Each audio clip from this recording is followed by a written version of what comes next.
और एक breaking news आ रही है पाकिस्तान के कराची से, जहां आतंकवादी संगठन लश्कर-ए-तैयबा के प्रमुख हाफिज सईद के करीबी इमाम की हत्या कर दी गई है। इसके बाद जेल में बंद लश्कर चीफ की सुरक्षा बढ़ा दी गई है। सूत्रों के मुताबिक सिंध प्रांत के कराची में पोर्ट कासिम के जामिया मस्जिद का इमाम था मुफ्ती कैसर फारूक, जो कि एक मस्जिद का दौरा करके वापस लौट रहा था और तभी दो मोटरसाइकिल सवारों ने उस पर फायरिंग की। इस फायरिंग में गोली लगने से कैसर फारूक की मौत हो गई है, जबकि उसके साथ चल रहा एक छात्र घायल भी हो गया है। तो ये बड़ी अपडेट आपको बता दें, पाकिस्तान के कराची से आ रही है, जहां आतंकवादी संगठन लश्कर-ए-तैयबा के प्रमुख हाफिज सईद के करीबी इमाम की हत्या कर दी गई है। ये इमाम आपको बताएं कि मस्जिद का निरीक्षण करके निकल रहा था और उसके बाद इसे गोलियों से भून दिया गया। दो लोग आपको सीसीटीवी फुटेज में दिखाई दे रहे हैं किस तरीके से इमाम पर गोली चला रहे हैं। और उसके बाद जेल में बंद लश्कर चीफ की सुरक्षा बढ़ा दी गई है। सूत्रों के मुताबिक सिंध प्रांत के कराची में पोर्ट कासिम के जामिया मस्जिद का इमाम था मुफ्ती कैसर फारूक, जो कि एक मस्जिद का दौरा करके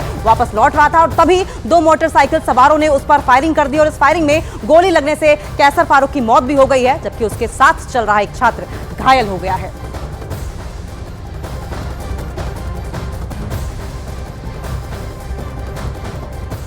तो 26/11 हमले का मास्टरमाइंड हाफिज सईद और हाफिज सईद का सहयोगी था ये कैसर फारूक, जिसको मौत के घाट उतार दिया गया है। हालांकि किसने उतारा इस बात की जानकारी अभी तक निकल कर नहीं आई है, लेकिन किस तरीके से मौत के घाट उतारा गया आपको इंफॉर्मेशन वॉल के जरिए समझाने की कोशिश करेंगे। देखिए, ये सीसीटीवी फुटेज सामने आया है निकलकर और ये दो लोग आते हैं और गोलियां बरसाना शुरू कर देते हैं और कैसर फारूक देखिए किस तरीके से धड़ाम से वहां गिर पड़ता है। कैसर फारूक एक मस्जिद का इमाम था और वो मस्जिद का निरीक्षण करके लौट रहा था। उसके साथ एक छात्र भी है जो कि इस गोलीबारी में देखिए किस तरीके से घायल होता है, लेकिन कैसर फारूक तुरंत ऑन द स्पॉट दम तोड़ देता है।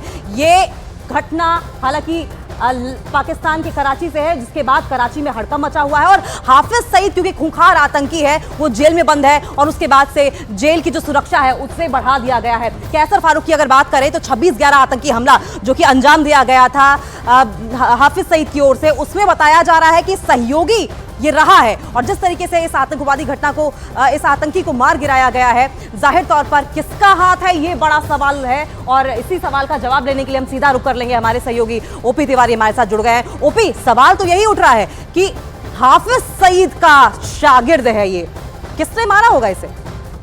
बिल्कुल, मैं आपको बता दूं, कैसर फारूक नाम का जो ये शख्स है, इसके ऊपर लश्कर की तरफ से बहुत बड़ी जिम्मेदारी हाफिज सईद ने डाली थी, क्योंकि हाफिज सईद का ज्यादातर नेटवर्क मस्जिदों के जरिए चलता था। तो लिहाजा मस्जिद में पढ़ने वाले जो छोटे बच्चे आते थे उनके ब्रेन वॉश करके उन्हें आतंकवादी बनाने का जिम्मा कैसर फारूक के जिम्मे ही था। दूसरी महत्वपूर्ण बात की जिन लोगों को आत्मघाती हमलावर बनाया जाता था, जिन बच्चों को, उन बच्चों की ट्रेनिंग की जिम्मेदारी भी आरंभिक तौर पर कैसर फारूक के पास ही थी। इस मामले में अभी भी यह स्पष्ट तो नहीं हो सका है कि कैसर फारूक को किसने मारा, लेकिन इसकी दो बातें निकलकर सामने आ रही हैं। पहली बात यह है क्योंकि लश्कर प्रमुख को एक लंबी कैद हो चुकी है, 42 साल की सजा उन्हें सुनाई गई है, तो लिहाजा जल्दी से जेल से बाहर नहीं आ सकते। हालांकि ये बात दीगर है कि पाकिस्तानी खुफिया एजेंसी ISI उन्हें समय समय पर जेल से बाहर करती रहती है, लेकिन चूंकि वो अब एक्टिव तौर पर लश्कर प्रमुख का काम नहीं संभाल सकते, तो लश्कर-ए-तैयबा में तो अपने वर्चस्व की लड़ाई वहां पर शुरू हो गई कि वहां अगला कमांडर कौन बनेगा। और इसी के जरिए इसी बात का नतीजा है कि लश्कर के कम से कम आधा दर्जन लोग पिछले 6 महीनों में मारे जा चुके हैं और कैसर अब उनमें से एक एग्जाम्पल है। दूसरा बताया जा रहा है कि कुछ लोगों से इनकी दुश्मनी थी जिसके चलते इन्हें गोली मार दी गई, लेकिन खुफिया एजेंसियों का मानना है क्योंकि लश्कर में वर्चस्व की लड़ाई शुरू हो चुकी है और इस वर्चस्व की लड़ाई में लश्कर का अगला कमांडर कौन, इसे लेकर ये हत्याकांड हो रहे हैं। जी ओपी, बहुत बहुत शुक्रिया आपका। तो आपको बताते हैं कि कैसर फारूक कौन था और क्यों हाफिज सईद को सुरक्षा का अब डर सताने लगा है। कैसर फारूक खैबर पख्तूनख्वा के डेरा इस्माइल खान इलाके का रहने वाला है। फारूक आतंकवादी संगठन लश्कर-ए-तैयबा से जुड़ा हुआ था। लश्कर-ए-तैयबा के प्रमुख हाफिज सईद का बेहद करीबी था फारूक पर बच्चों को आतंक की ट्रेनिंग देने की जिम्मेदारी दी गई थी। कराची के एक मस्जिद में बतौर इमाम का काम करता था कैसर फारूक। मस्जिद में बच्चों को पढ़ाने के बहाने उनका ब्रेन वॉश किया करता था।